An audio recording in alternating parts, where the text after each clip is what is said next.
It's almost ready to go.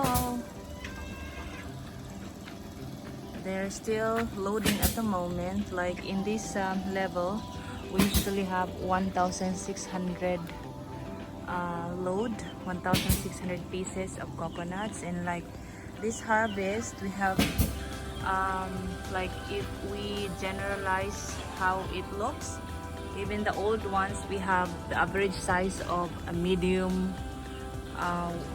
ones. We don't have much large sizes this time like before. Like the first time I made profiling and the second time I made profiling. So let's see with the other batch. They're almost finished with I's farm, and they're finishing the back area. And these that are here, like this one, that one here nearest the bins, are left for dehusking.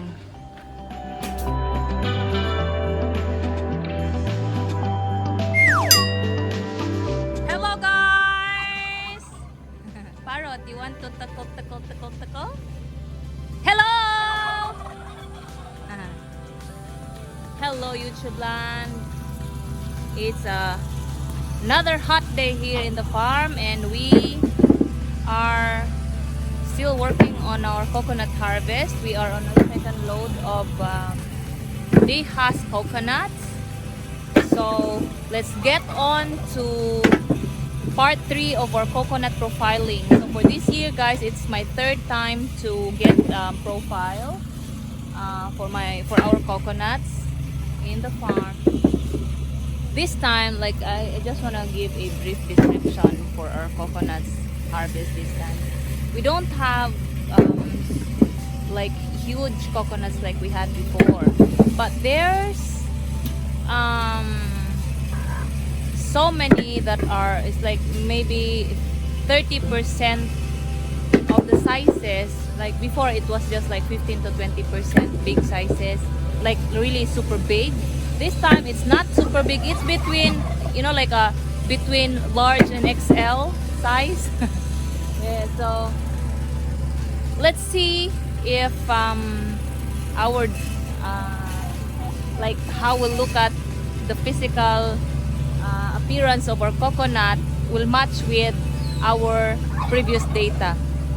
This is for the last quarter of the year harvest. So I had a chance to talk to the climber, the dehusker guy, and he says there's so many trees that will start to like fall its fruits by next month. So when Papa arrived from selling the first load, I asked him if we can do a harvest on December, like, you know, for the last, like super last quarter of the year. But he said it's gonna be super cheap in December, and even the coconut buyer said advised him not to sell on December. So as fast as we can, we need to harvest like up to second week of November. So not sure if we can do that because it's already second week of October. So Papa decided, I'm not sure if there will be any changes. So he said this is gonna be our last harvest for the year. So let's see the profile of our harvest this last quarter of the year of 2021. So I took out this much samples. These are 30 pieces, and like as you can see, it is well represented from this group. Yesterday was the same. It's just the same. I mean, you know, the ages, well, it's usually the same guys, because so far we did not reach 4 months from one harvest to the next. So the maturity of our harvested coconut is most likely just the same, you know, age and color, like 80 days on average. Our weighing scale is ready, our paper and our pen. Is this a pen? No, Anyway, it's ready.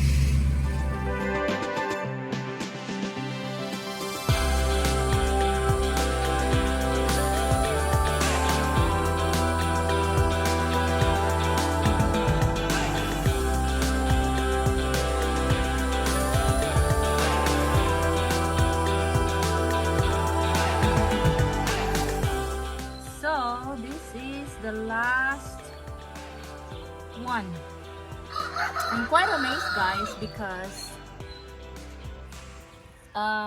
even the small ones are over 1 kilo. Like these small ones, most of them are over 1. That is kind of surprising. Or should I be surprised with all the rains? No, not really.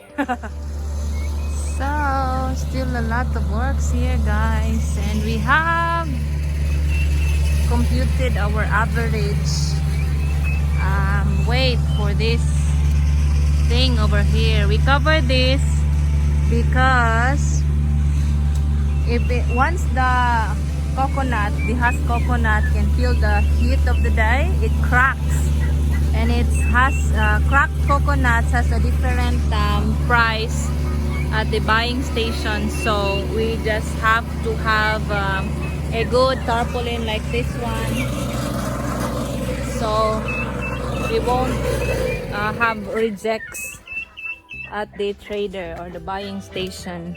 So today, guys, we computed the average of our harvest, and I write down everything. Weight for this harvest, October 2021, is 1.3 kilograms, which is lower than the previous quarter. 1.36 that was. Check my blog in July 2028 if you're interested. And second quarter, we had an average of 1.44 kilograms. So that's definitely lower. And if you want to know the prices, like second quarter, we sold it at 8.20, 8 pesos and 20 cents per kilogram. And third quarter, we sold it at 7 pesos and 80 centavos. And this time, the buying price, or this, we sell it at 8 pesos per kilogram. And to take note that the average weight only is 1.3, and we didn't harvest as much as before. Like this time we only have less than 2,000, which is, you know, so much lower than our previous harvest. Well, we've cut a lot of trees for our safety, and now a lot of trees have started fruiting. So hopefully next year, when it's fully productive, we will get more fruits or coconuts. It's gonna be election time next year, and things will be different again. So that's why I'm supporting Manny Piñol, guys, from my last video. I'm supporting him because he's a farmer himself, and he understands you know, what's really going on the ground, not like others who just own but never really sit on a farm, as you know. And he's a well-traveled guy also, like really travel for this type of stuff, not just travel for leisure. So I'm hopeful next year will be election time, and hope things will be better for the coconut industry. And one day I'm gonna share what we apply. Most common things that we apply here is salt and complete fertilizer, Pole and PK 24-24-24. And there's more actually, because like there are times that you know, the fruits would just easily, like you would see a coconut tree that has a really good vigor, really good plant stand, but the fruits would just fall off. That happens, and it's a common problem also in coconut industry. And there's some how you call fertilizers or like inputs that's for that, to address the the falling off of like the whole bunches. So that is from experience here in the farm. Like in this area before, I'm not sure if William has mentioned in his channel or in my channel. I want to mention, we build our house here because the coconuts here have a common problem of that thing, like this is not a very productive area before, and it's so windy. We would like to stay here, but nothing grows. We cannot get a shade. Like the opposite to our house is a rice field back then, and it's just so windy, and we cannot like we want to feel those breeze, but you just can't, because nothing grows, nothing it's not productive. The soil is not good. It just looks good, but it's not good. So we just made this a goat area back then. And we have trees and mangosteens growing along this this pathway over here. Yeah, this pathway, we have mangosteens and some coconuts around it, but it wasn't as good as we expected, because we planted it near the non-productive area. So yes, we had to like apply some inputs that will help. And just when we are building the house, the banana started to grow, and then the coconut here in this part of our farm road, the coconut started to like really bear huge fruits. Yes. I will check Papa what how to call that fertilizer. But yeah, that there's other inputs other than salt and PK and like pure potash, pure urea type of thing. There are other stuff, and it actually, like, of course, whatever you apply to your land or for your trees, for your products, really depends also on the current status of your land or of your soil in particular. And here is just we just do the basics. So that's all for now, guys.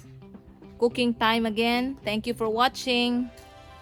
And first quarter of next year that I missed this year, I'll be doing again another profile to to just complete the information.